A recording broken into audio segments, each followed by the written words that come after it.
Next up, you will be witnessing the power and strength of a fully grown tiger. He's gonna climb up on an approximately 20 feet pole. That'll be your tiger climb show. And this afternoon, a one-minute brave man will get inside a crocodile pen.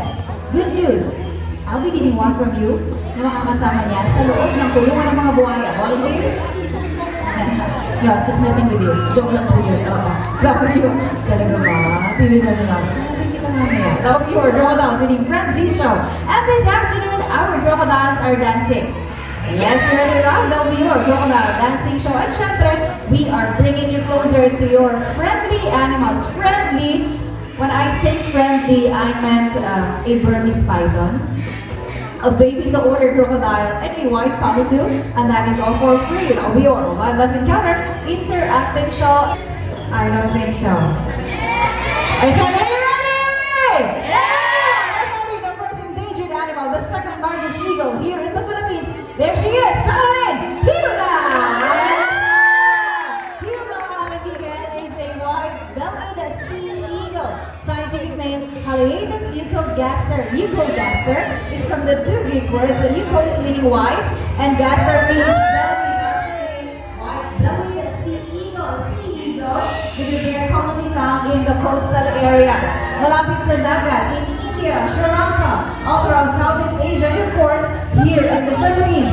Look at the wingspan. Ang lapad ng pakpak, hindi ba? That wingspan measures up to 2.2 meters, making them one of the largest birds all over the world and the second largest eagle here in the Philippines. And look at that upper hook beak. Tingnan nyo, nakabalaktot ang kanilang mga dukha.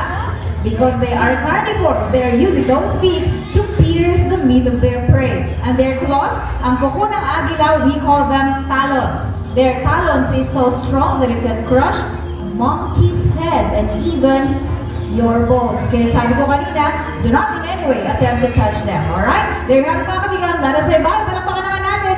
Hilda, our white-bellied sea eagle. Wow! Lumigil pang gano'n, no? Did you know, researchers say that the power of their talons is equivalent to a rifle bullet. Can you imagine? If you hold it without any gloves, butas yung mga kamay ninyo, I'm sure. So don't you dare touch any eagle. Kahit yung mga maliliit na eagles, do not touch them, okay? Speaking of Philippines, our next animal ambassador, proudly Pinoy, meaning they can only be found here in the Philippines, particularly, taga dito sa amin ito, proudly Mindanaon. Help me to welcome Mr. Bill. There he is. It's a Philippine Great Hornbill. There you go. Mr. Bill is a Philippine Great Hornbill. Scientific name, Buceros mindanensis. Mindanensis is from the two words Mindanao, and ensis means belonging to. So these hornbills belongs to Mindanao and in Mindanao alone. Locally, or here in the Philippines, we call them kalaw. Familiar? Sounds familiar? Kalaw, yes. They are endemic here in Mindanao, particularly in South Cotabato. Considered as one of the most beautiful birds all over the world. Isa sa pinakamaganda. Bakit? Look at that ornamental bill. Very colorful ang kanilang mga tuka. And I inggit. Because they have naturally long eyelashes. Napakahaba ng kanilang mga piling mata. They are one of the few birds na merong mga eyelashes, just like ostriches, and they have blue eyes. O diba, napakaganda nga naman. And look at those bill. That is the largest of all birds. That is about 30% of their total body weight. Ganun kalaki yan. And that is very useful because they are using that to eat fruits. Ito again. Animals eating fruits, we call them frugivore. Yes, frugi means fruits of the world. Vorus means the eater of. So frugivore means the eaters of the fruits of the world. But you know what? They are also called insectivore, meaning they are also eating Insects. yes, and they are good catchers. They are catching flying insects mid-air. At kapag nakakita kayo ng kalaw catching flying insects mid-air, it only means one thing. Nagpapasikat. Ibig sabihin, nandidigan. Because catching flying insects mid-air is their courtship display. Nandidigan in 1, 2, and 3!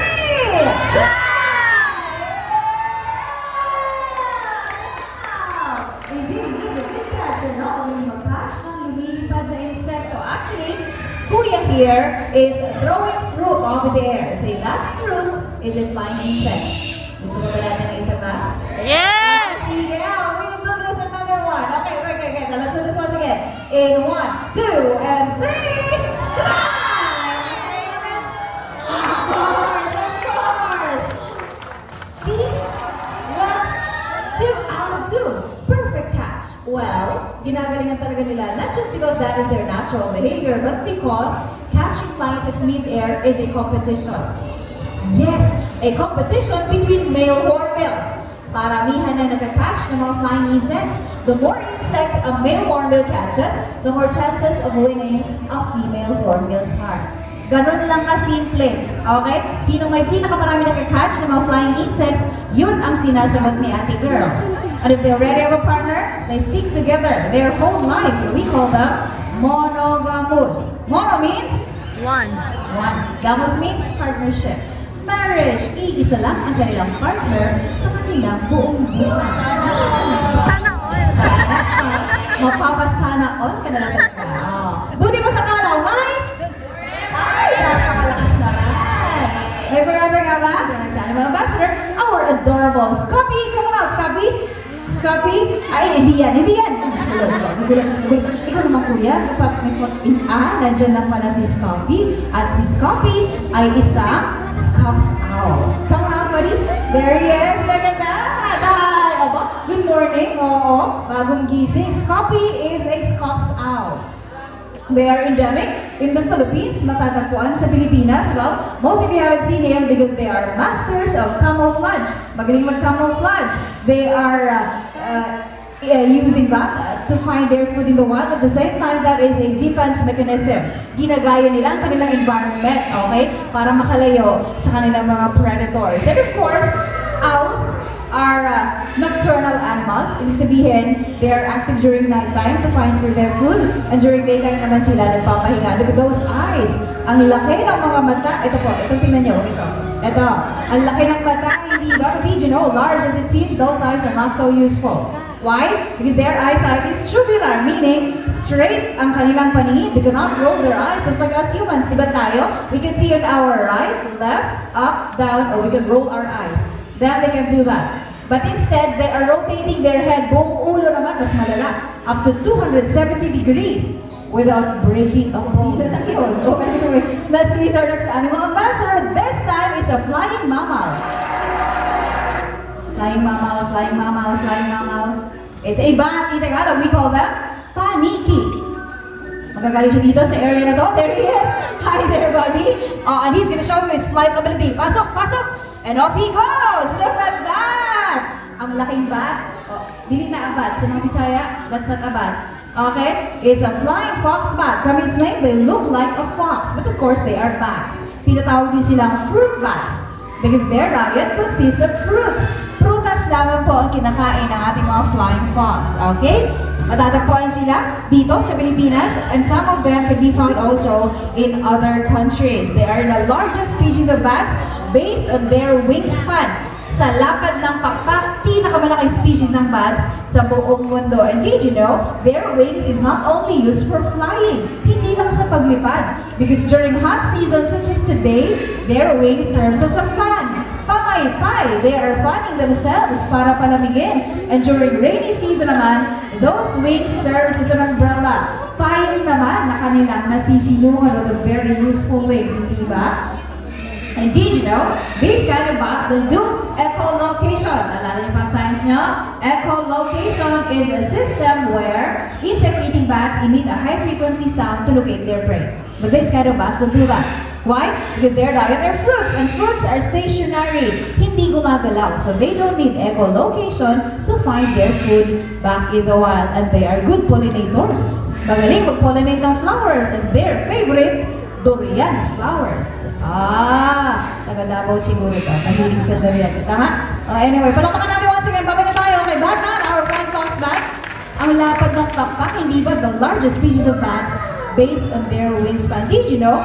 Sabi ko nga kanina, they have a big role in the propagation of durian. Bakit? Durian cannot bear fruit by its own. Sa sariling bulaklak, hindi nakakagawa ng prutas ang durian. They need cross-pollination. And what a coincidence. Ang mga bats ay good pollinators at ang paborito nila, durian. So that's about it. Sila ang tumutulong sa pagpaparami ng durian sa Pilipinas. Galing, hindi ba? Let's meet our next animal. Ay, marami si Uno at si Teddy, our Palawan Bearcats. Hi there, guys.